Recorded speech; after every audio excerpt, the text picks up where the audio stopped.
21 dicembre 2017, 31 luglio 2018, 7 mesi e una manciata di giorni, dal regalo di Natale a quello di Ferragosto. Ore 11, Palazzo Balbi, Venezia, si scrive finalmente la storia, stipula dell'accordo per il nuovo polo della salute, ospedale policlinico di Padova.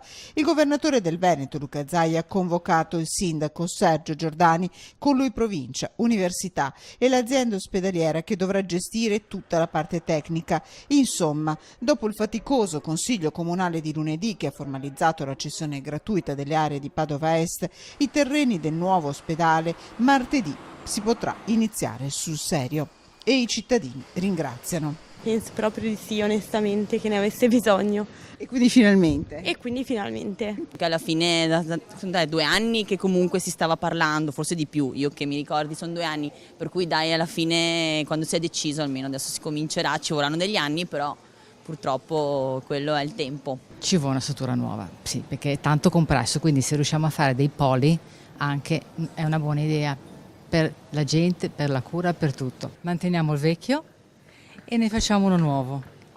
Ci vogliono più dottori, quello sì, perché dicono che mancheranno dottori, specialmente i chirurghi.